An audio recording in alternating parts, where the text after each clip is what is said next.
We are just waiting for Paula to show up here.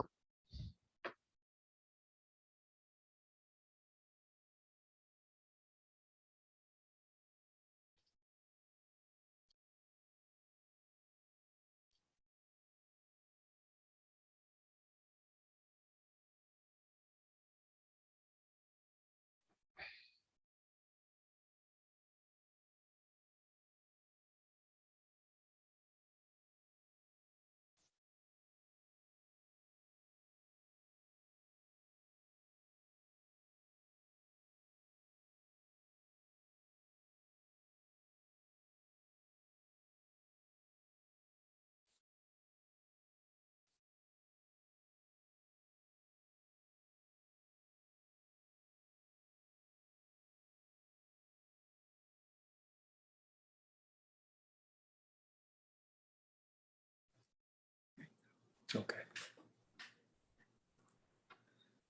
think you want it muted though.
Yep.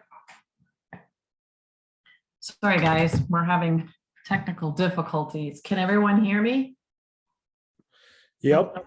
Perfect. Before I begin, Yes. I have good news. We have a new member that will join us in 2035. Artie and Dunya Share gave birth to a wonderful baby boy, Leo Max Share, today, 6 pounds, 6 ounces, 19.5 inches long. And he's even on the call. So everybody congratulate Artie. Congratulations, Artie. Go to bed and get some sleep. Congrats, Artie. Artie, you look great for having given birth. Congrats. I'm wearing your blue, what do you Um, call them, scrubs? I don't think Troy is quite on yet. He's just wrapping up a different presentation that he's getting to try and recruit more referees. But I wanted to mention a couple things that I think I maybe didn't make perfectly clear last time. All of you are more than welcome to travel outside of Minnesota and do games, but I don't help you find those. You're an independent contractor out there, just like you are here. The reason you contact me is after you find a tournament you're going to work for and they accept you, you need me to write to them and confirm that you are an approved referee, you have a background check through the end of the year, are safe sport compliant and in good standing.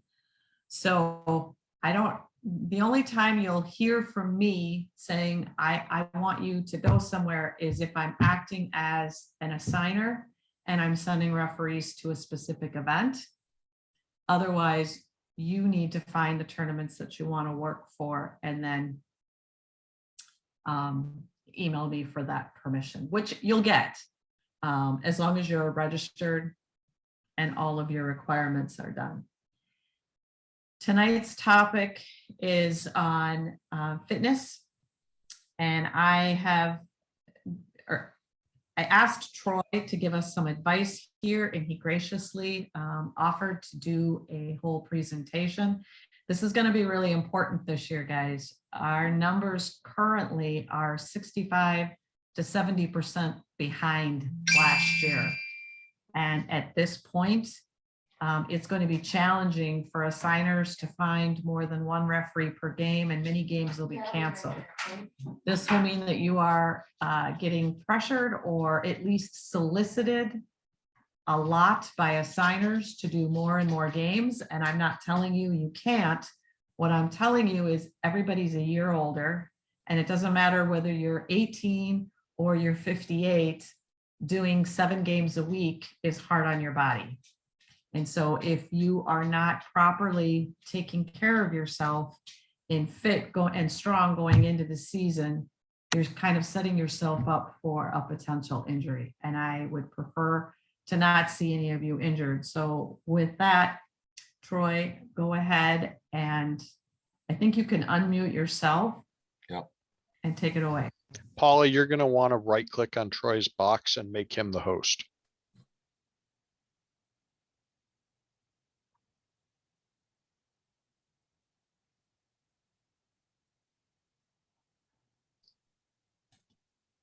Troy, can you hear me? Yeah, Paula, did you do what I said? And we can't hear you yet. But go Troy, ahead. I can hear you. Paula, right click on Troy's box and then click make host.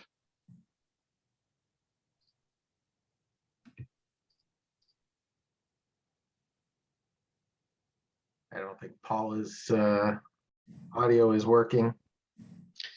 I agree. Hang on.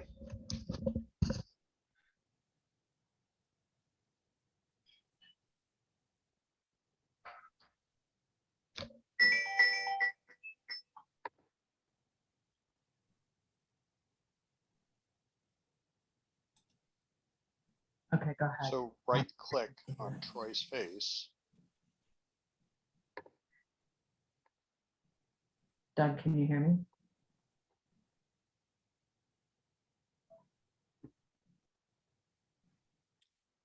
just give me a moment, you all. We'll get this sorted.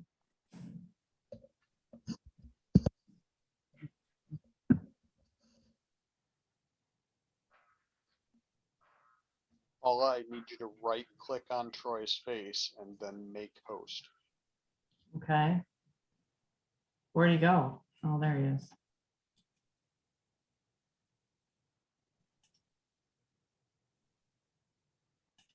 Figure it out.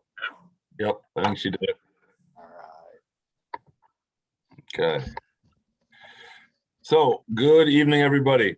Really good to see all of you here. Doug, can you see, is the screen up and running? Doug? Yep. Troy, you need to click on that share screen at the bottom.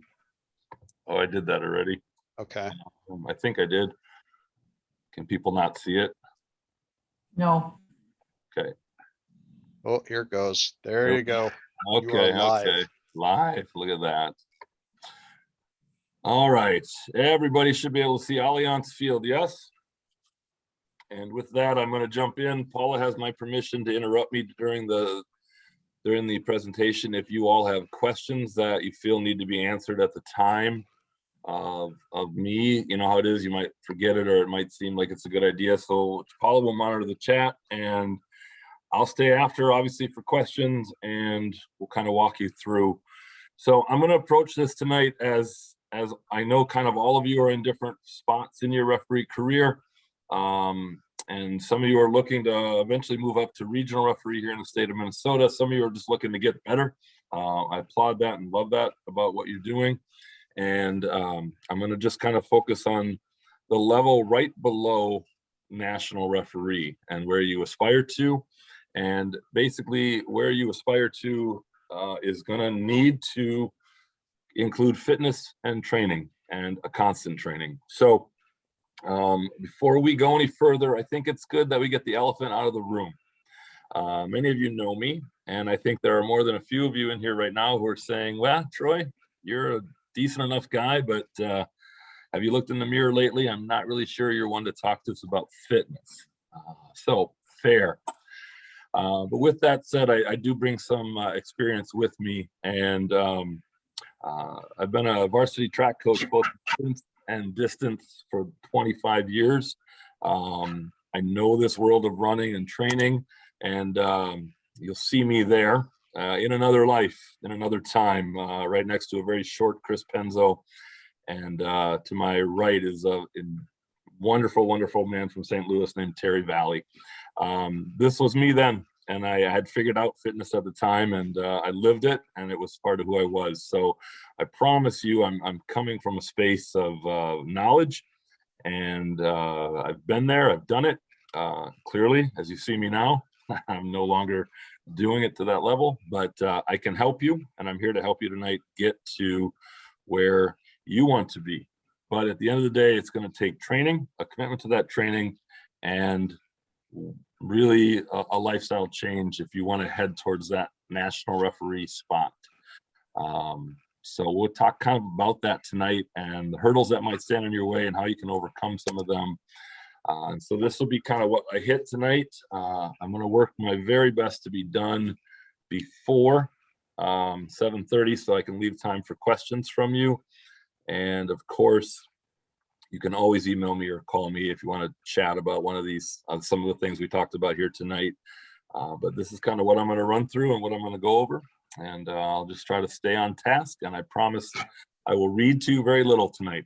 I don't like presentations full of paragraphs that ask you to read. So I'll be speaking to you from what I know about running and training and fitness and how I can help you probably get to your next level.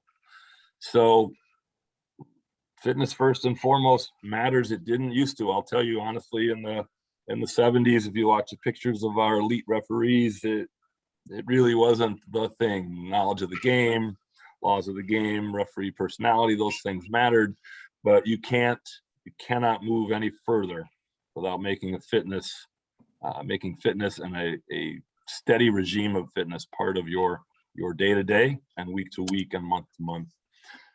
In this world, fitness now, in the world of U.S. soccer, and some of you who maybe want to have eyes on eventually joining pro, fitness is your passport.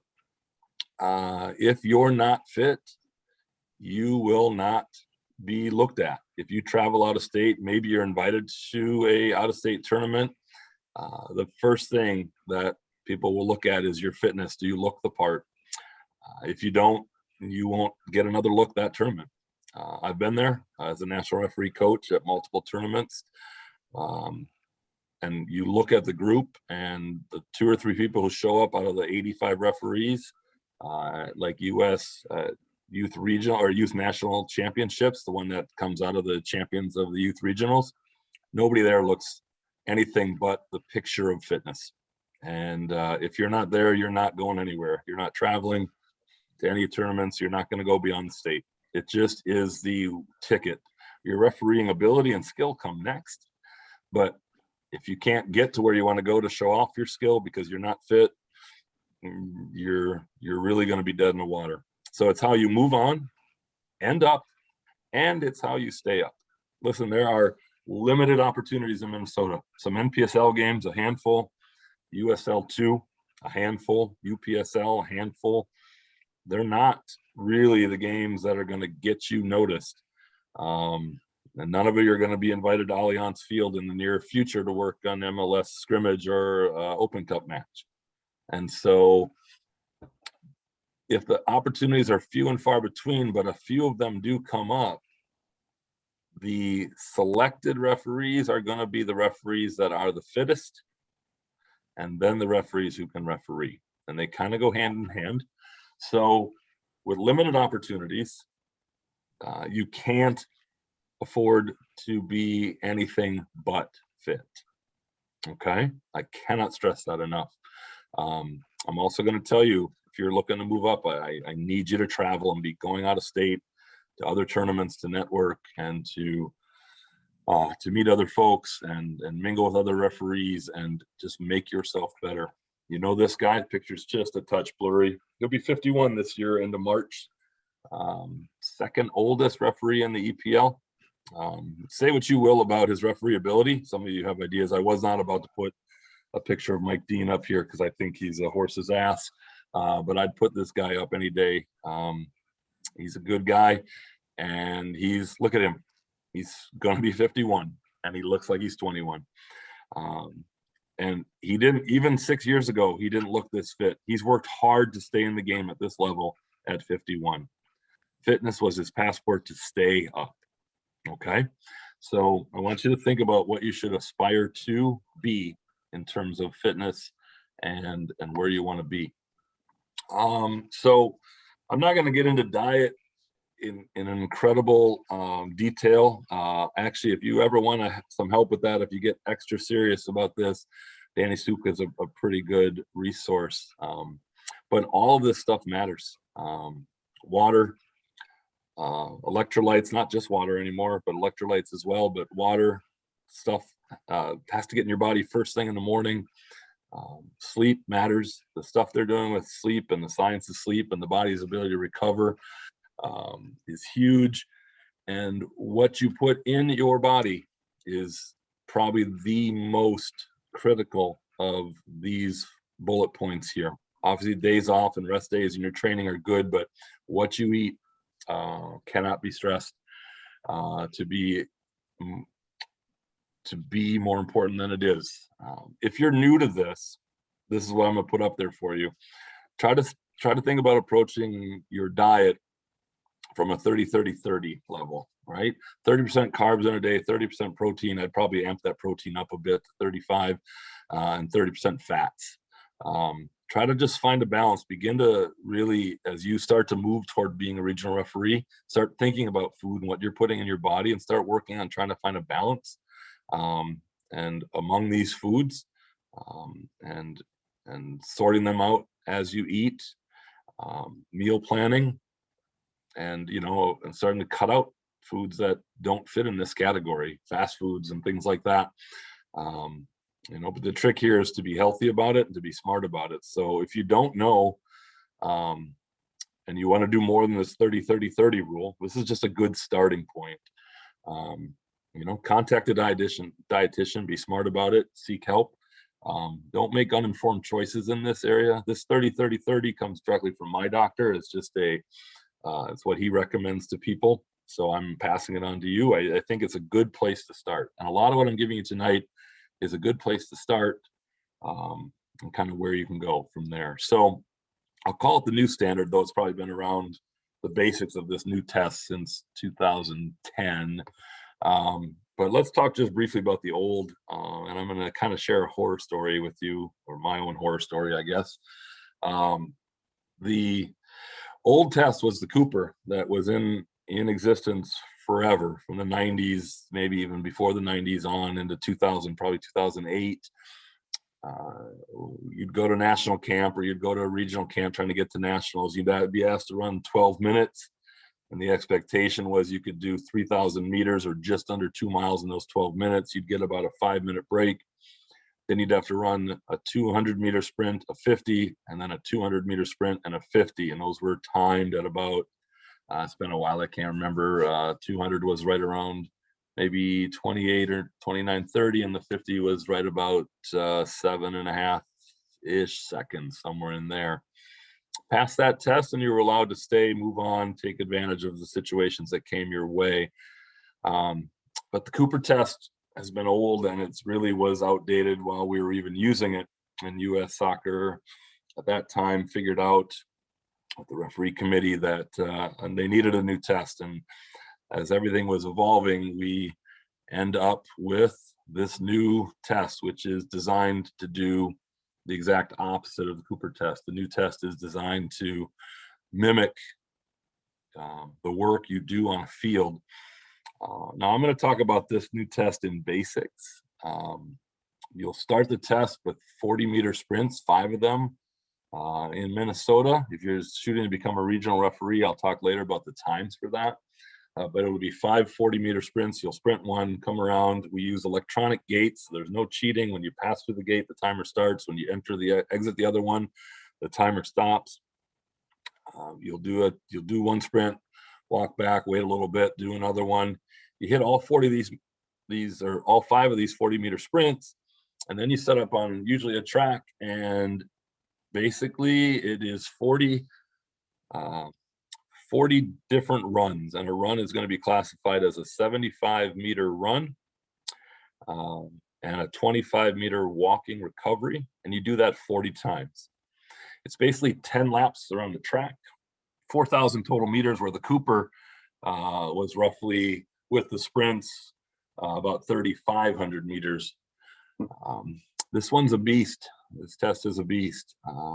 I took it my last 2 years as a national referee.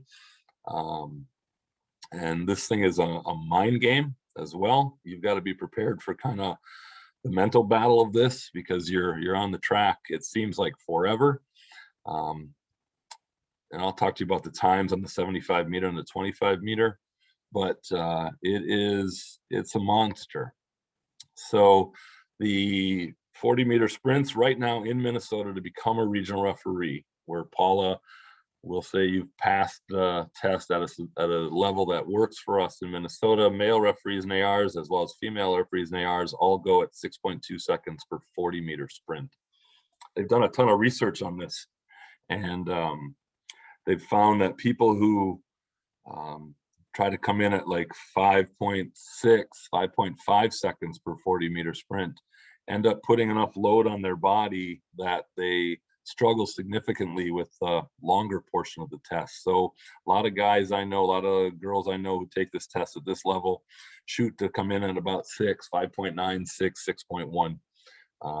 You get one chance to fail one sprint, and then you get to come back one more time and try it. So you get 6 attempts at 5, but any fail at that point would knock you out of the test. You wouldn't even get to take the 75-25 laps around the track. You'd be done. So the gates are, like I said, the gates are accurate and a little bit cruel in their accuracy. So you got to be ready for this. From there, you hit this track. And again, the Minnesota standard, male and female, is 17 seconds on the 75 meters and 20 seconds on the walking recovery. So you can see kind of by my cursor down here, if you can see my cursor, lower start 1, you've got this 75 in 17 seconds, and you've got 20 seconds here to walk. Most people get here before the 20 seconds. You have to wait. You have to wait for the timer. And the idea is not to wait. The idea is to time it so you can just step in and roll into the next sprint, 75, 20. Get around the track. One time you've finished 4. You need to do a total of 40. All of this to pass. And again, at first, it may not seem like it's too terribly difficult, but it quickly, if you don't train for it, it quickly becomes a nightmare. So let me talk to you about my second to last year We were in California at the Home Depot Center. This is the track, the picture of the track that's just adjacent to, it's not the Home Depot Center anymore, but where the soccer field was, where the pro games are played. And this track was just off of that stadium. And that's where all the national referees, 220 of us every year, came out and took this test in groups. And I'd run the Cooper for over 9 years. And I trained 6 miles a day, rain or shine. I'd train November after the college season, November, December, January. We'd roll into Home Depot late January, usually January 20th, something like that. I'd train 6 miles a day. I'd go to an indoor track at Bethel and I'd do some sprints. And I passed the Cooper every year, 3,000 meters, sometimes 3,200 in a good year. Made it through the sprints just barely because that's not my strength, but I could survive. So I hit the new test, just training as I'd always trained. Unaware that the new test is designed to make your heart rate climb radically and quickly. And then they want you to train your body. So how quickly can you bring that heart rate back down? And so I began, and the mental game soon ensued. And it wasn't until maybe about halfway through that I realized my training was going to be pretty close to ineffective on this new test. And by the time I had hit, I would say the equivalent of probably lap 32 out of 40. We were running 150s then in 50-meter walks instead of 75-25, but I was around lap 8 of 10. My heart rate was so elevated that in the 50-meter walks, it wasn't coming down. I was at max heart rate in my last 2 laps of this test, even while walking. And then you'd hit the line and go, and my heart rate was still where it was. Eventually your body's just going to shut down, and mine did. Every ounce of me screamed no more, and I took myself out of the test. It was eye-opening and humbling, and I came back home, and we had a second chance then as national referees to take the test, and Steve Olson administered to me in Blaine and indoor track. But I trained differently, and I went at it for about 2.5 months to train differently, and I was actually able to pass the test. I wouldn't say with relative ease, but with an ability that I hadn't thought possible after failing and crashing and burning in California. So that's kind of where I'm going to walk you through here today. I'm going to cover some myths as I can. There are a lot of training myths out there. People think they're fit. Hey, I'm active. I'm busy. I'll be fine. I'm doing something 5-6 days a week. I bike, I run, I swim, I ref. I'll be fine. You won't be. I can just ramp up in 2 months and get ready for this. Maybe you can, but that kind of preparation won't keep you passing this test, guaranteed. Reffing will make me fit is my favorite one. Hey, I ref 7 games a week. I ref 5 nights a week. I ref tournaments. That's all I do is referee. I know I'm fit. This is probably the worst training myth there is. When you ref that many games, your body knows how to take breaks. You mentally take breaks because you can't possibly referee at the top level and be running 6 miles a game in the center, running on 3.5 to 3.8 miles on the line as an AR. You can't do that every game. Your body won't take it. So reffing will not make you fit. And listen, hey, the group's going to get me going. I'm going to run with 8 guys at national camp and at the regional with Paula runs, and I'll run with these guys. This test is a monster. And if you don't train to get your heart rate to go up and come down immediately and to keep it there and get that rhythm going, this test eventually will find you out and it will stop you. Okay. But the truth is this. I want you to start seeing refereeing as your reward for your training. I want you to start realizing that all your hard work brings you to referee a game, and the game is why you've shown up. These 2 teams is why you've been fit, because you are going to master the game with your fitness. Okay. The game should be the easiest thing. If you train 5 days a week and ref 1 day a week, of those 5 days, not counting active rest days, the game should be easier than any of your 4 or 5 training days. All right. If you're training, like really training, it should be uncomfortable. It should be painful. It should hurt while you're doing it, right? I'm talking lactic acid. I'm talking respiratory fatigue. I'm talking muscle soreness and stiffness. I'm talking muscle ache as you're running. It should hurt. And all of you have the same issue we all have, Minnesota winters. Man, I can't tell you how many times, right? I've run outside -5. Can you do it? Can you train and battle Minnesota winters? Can you figure out a way around them? I talked to John Krill and Chris Ruska before putting this presentation together, because these are two guys doing it right now in pro. And they all talk about the fact that they're not really treadmill guys. I wasn't a treadmill guy. You need to know that about yourself. And they figure out ways to train outside year round. You also have to be ready to test out of state. Some tournaments are moving to having a test. You may have to take your first test for a national camp in a different state.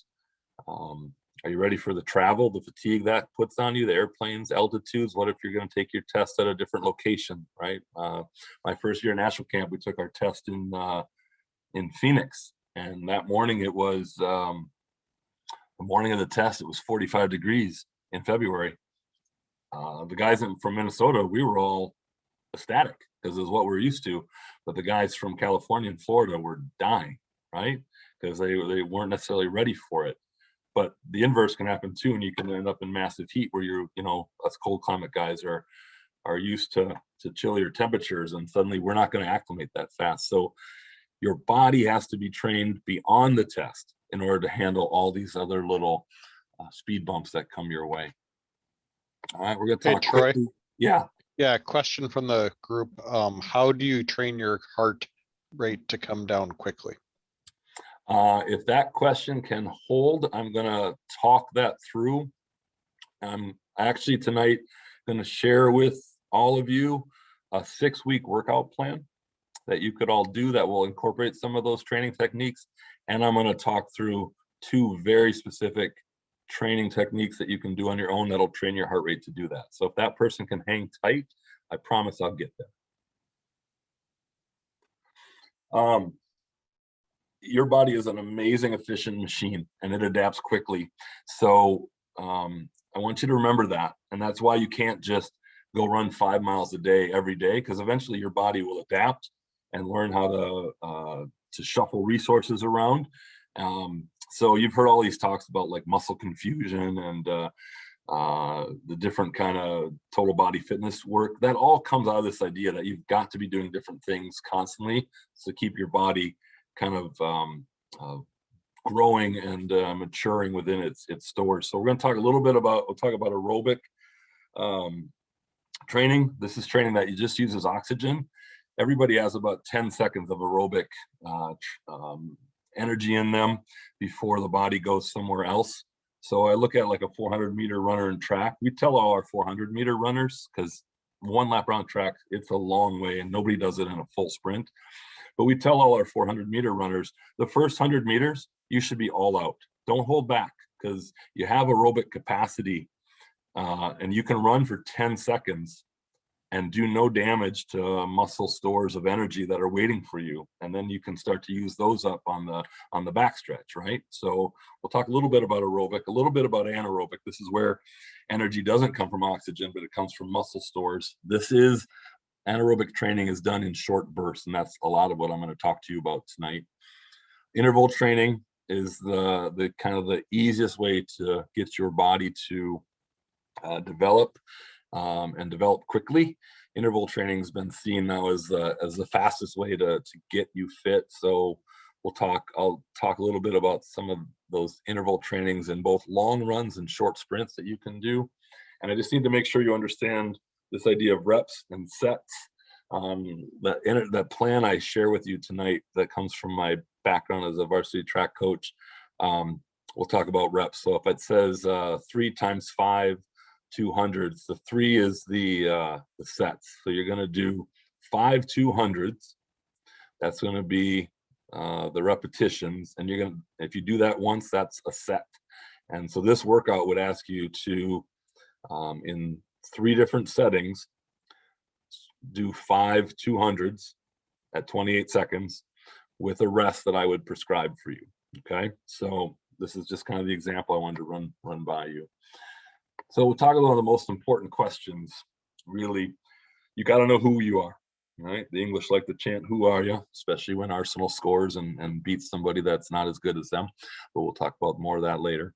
So what do you know about yourself? How do you stay motivated? You have to know, are you a trainer who trains alone? I was. Chris Ruska says he is.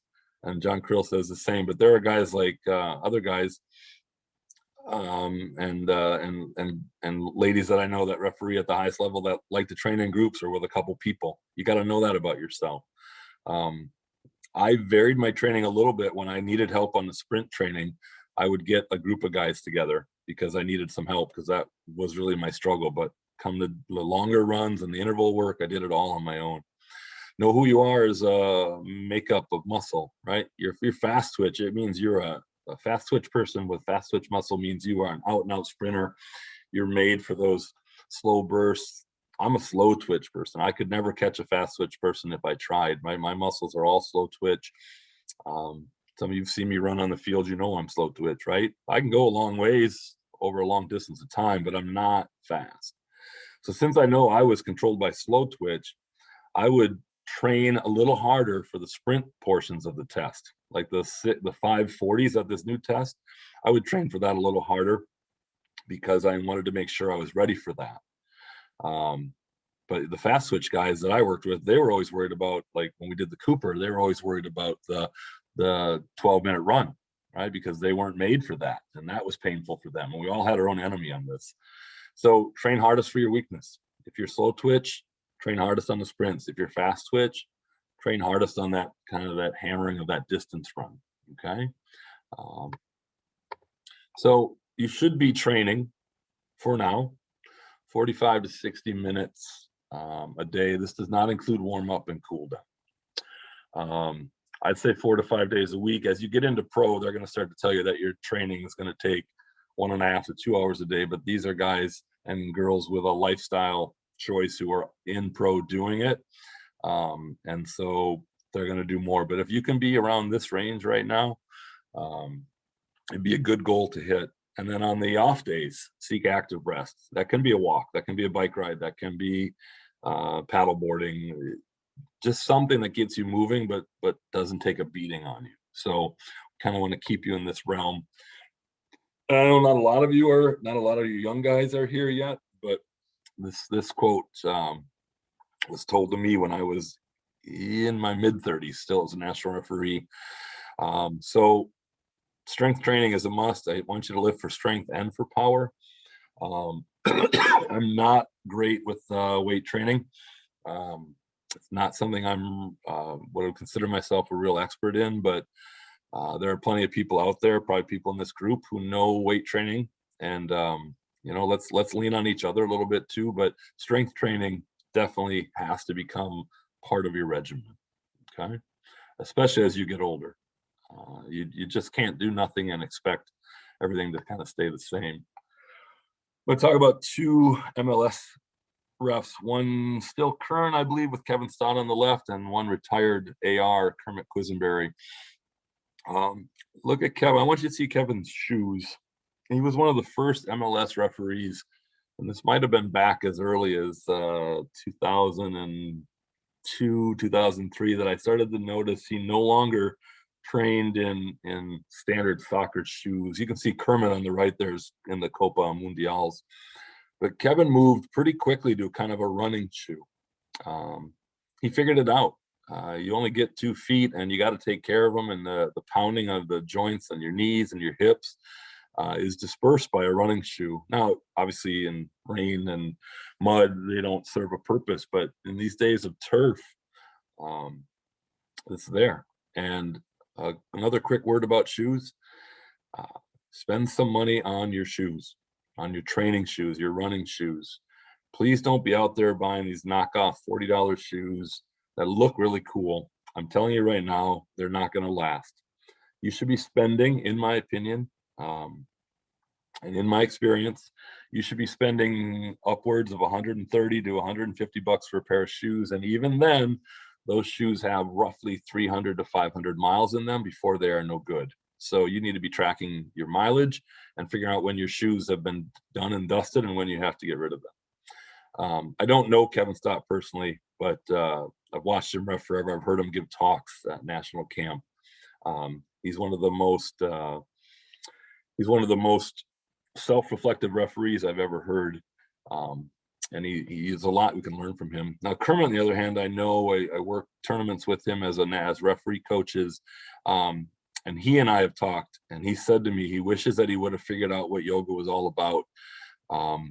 It would have, in his words, he said, I would have added years and years to my career in the MLS. And he knew it, right? Muscles, stretching, the ability that yoga brings to your body to be able to sustain yourself longer, to give your muscles better flexibility, give your body better overall effectiveness. It's one of his regrets. And with all the things that we can do right now with different fitness apps, if you own a Peloton, for example, they've got yoga and strength and conditioning programs that you don't even need weights for, that you can do in the comfort of your own home. So it's not something that you shouldn't be able to make excuses anymore. And I really would say, if you're serious, yoga is something else you need to start working at.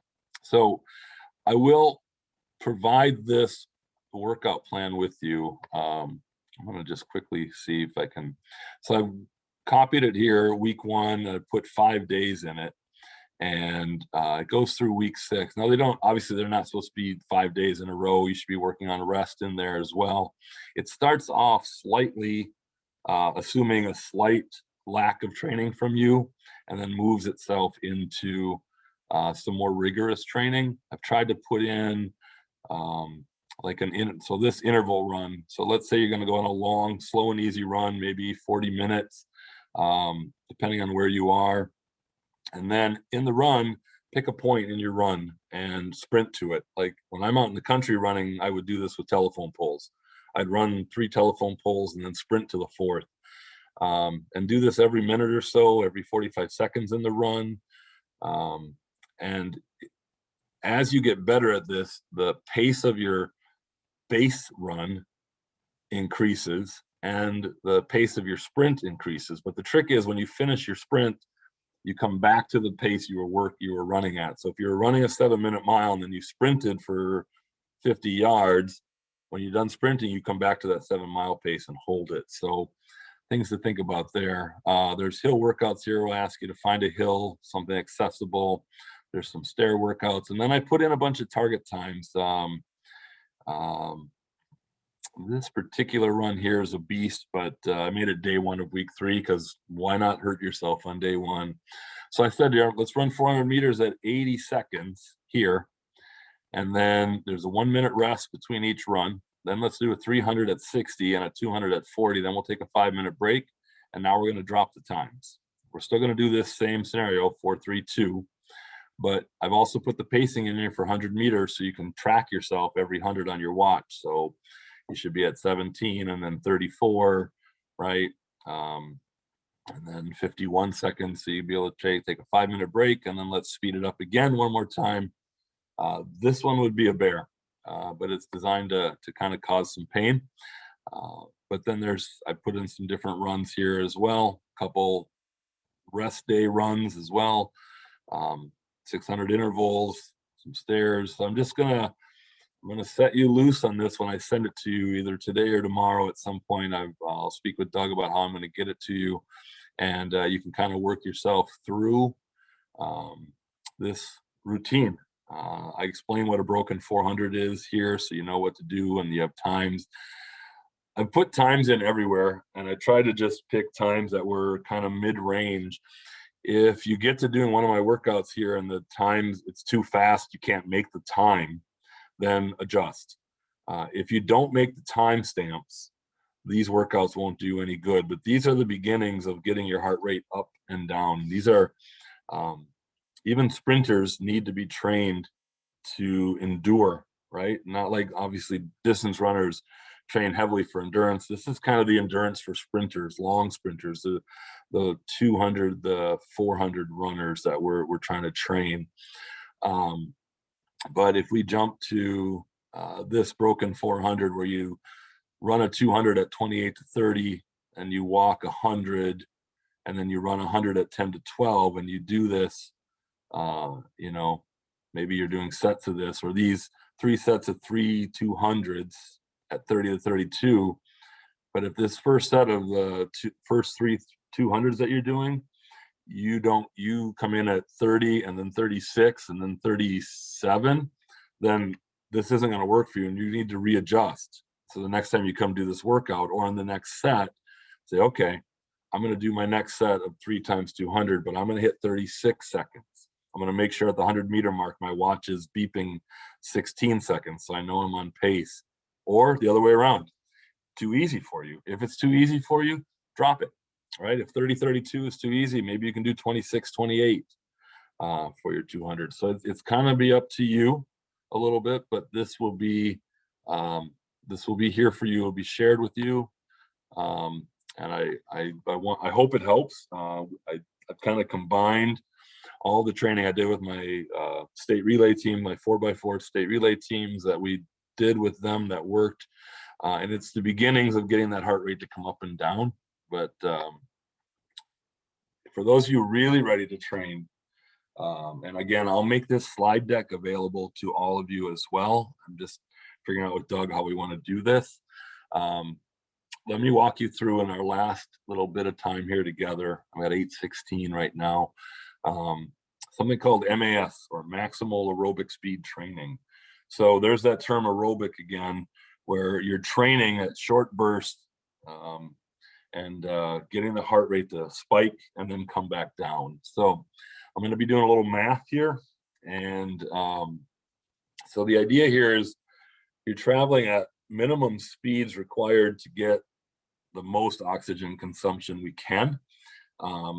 If we go too fast with these, we'll jump into anaerobic and we'll lose the ability that we're trying to train for. We don't want the anaerobic systems to kick in here, where muscles are you know, muscle fuel cells are giving us the energy we need. We want to use the aerobic oxygen for energy as much as we can, and that's going to get the heart rate bouncing up and down. And as we do that, you're going to actually get the benefits then of stored fat as energy being used up, and your recovery should be that much faster too. So here's a pretty classic example of heart rate monitors that we're looking for. You see this kind of wave effect, up, down, up, down, up, down, and here too as well.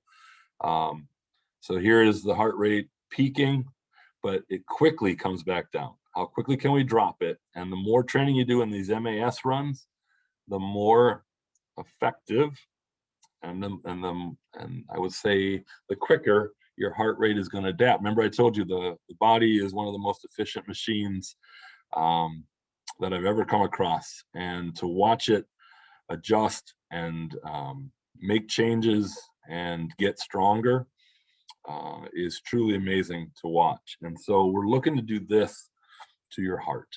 Okay, so what do we do? And this is for all of you. Any one of you can do this. I'm going to have you run a 2K time trial. So 2 kilometers, or basically 1 mile plus 427 yards. So 1 mile is 4 laps around a track. Run an additional lap, a 5th lap, and then step. You're all referees. You all can step off 10 yards. So step off 27 yards. Okay. Then go back to the beginning, get your watch, and run. So it's a race. It's a time trial. You're to go as fast as you can for sustained amount. You're naturally going to start maybe too fast, and your body's going to have to self-regulate, and it's going to drop you down a little bit, and then hopefully you're going to hold a pace. Racing in this distance world is kind of about holding the fastest pace you can for as long as you can.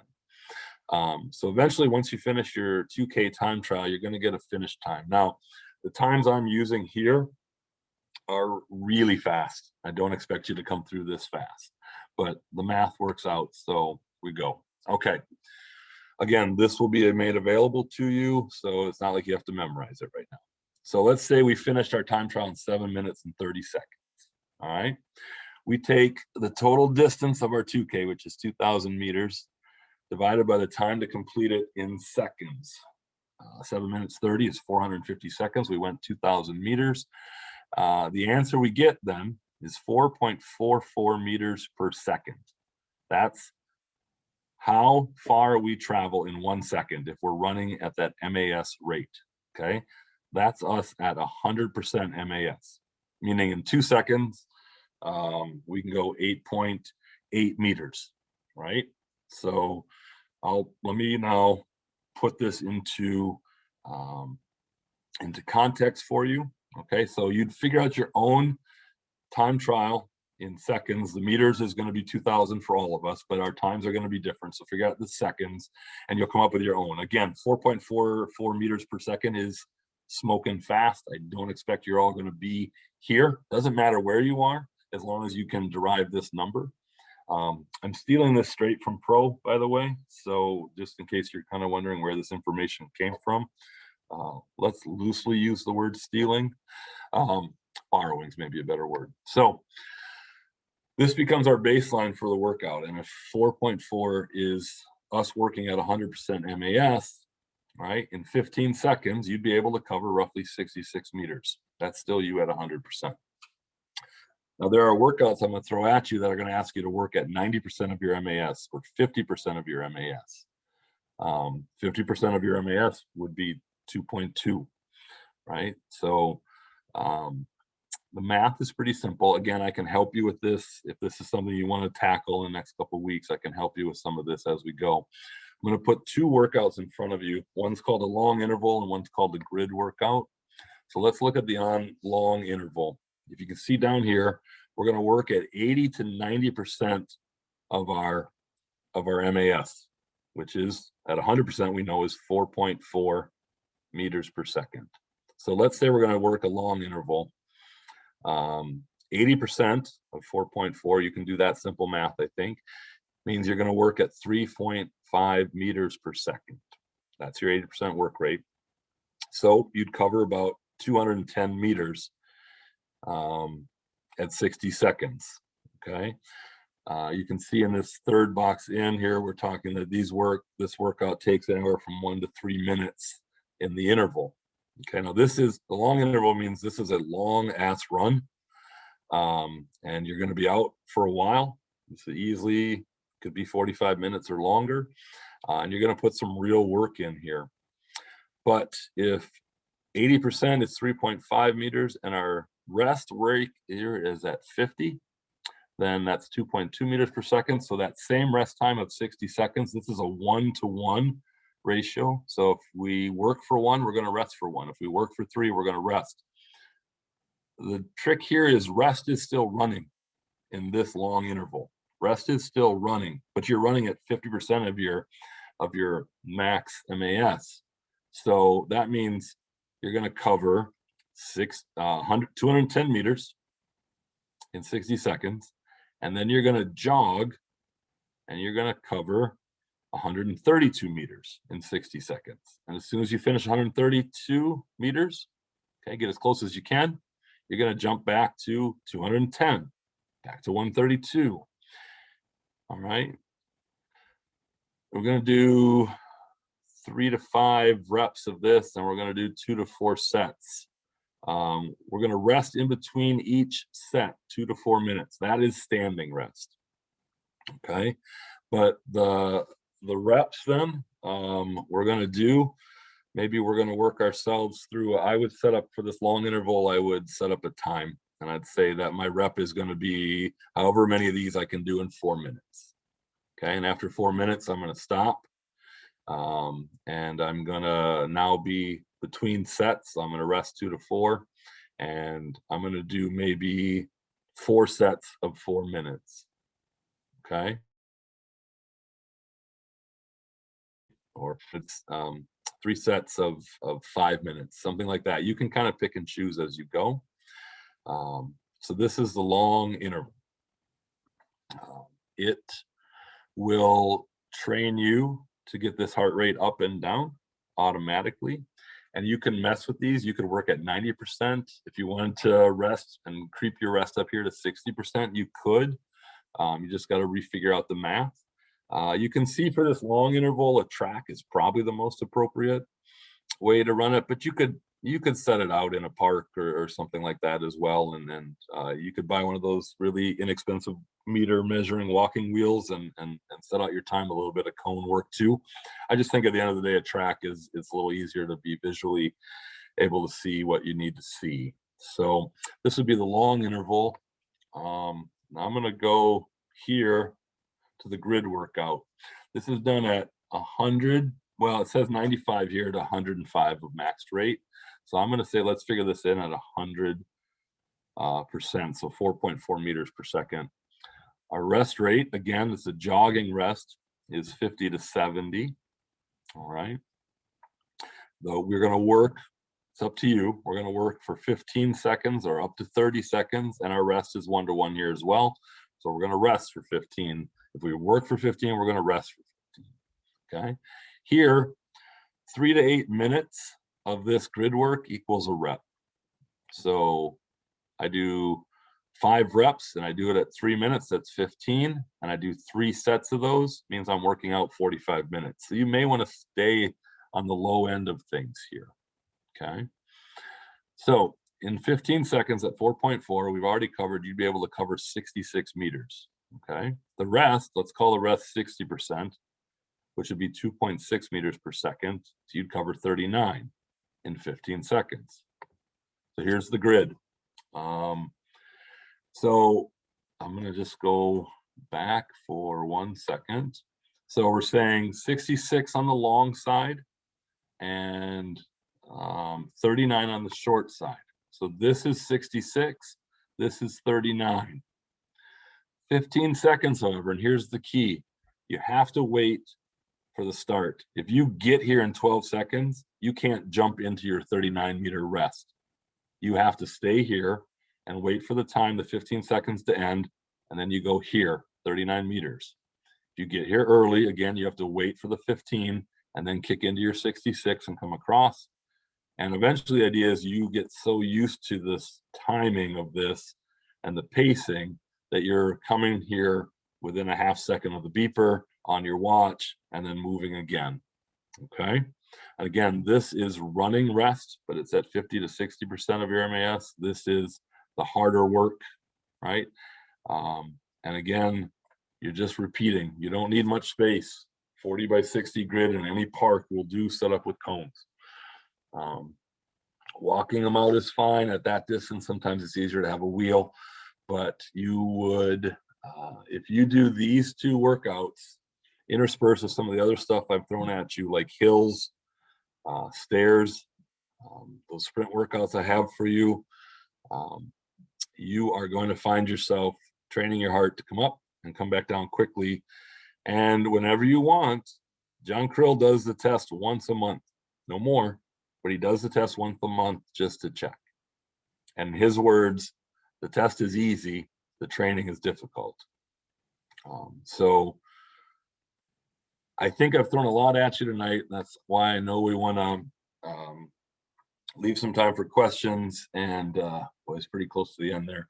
And obviously I'm available for email or phone call questions throughout the next 2 weeks or whenever, if you have them. I'll get that 6-week plan out to you. Again, you can make minor adjustments wherever you want. Doug and Paula, we might have time for a few questions. I know we've got to move on to the 8:30 session. So I don't know how we want to handle this, but I will stop sharing it. I did not, let's see, a question. What was the name of the diet resource that you mentioned towards the beginning of the presentation? Dan Stuka, our national assigner. So Danny would be the guy I would talk to there. If anyone has questions, you guys can send me an email and I'll direct you to the person that you need to talk to. The point of this exercise is there's quite a few of you that are trying to upgrade to regional and you need help with passing the fitness test, but more importantly, you all need to be training so that your body is used to the abuse that we're going to be giving it over the next several months, because we literally go from the youth and the adults into high school and college. So a lot of people take the winter months off and you don't want to just jump into your season full speed ahead. So it's 8:30 now. We Okay. have jump on the next presentation. However, like I said, anyone can send me an email at any time and I will hook you up with the appropriate person. The other thing I want to tell you is that for the guys that are really, really serious, quite a few of them train together and they have worked with Jenny McElmry. And she has put together a plan, but she charges a fee. You don't have to get a physical trainer. If any of you are struggling to get something like this started, I highly recommend you hire a trainer for a session or two. And then from there, you just do it. Myself, like Troy, I had somebody show me exactly what I needed to do. And then I took that training on myself, but you have to be very self-motivated. I was self-motivated because we were poor.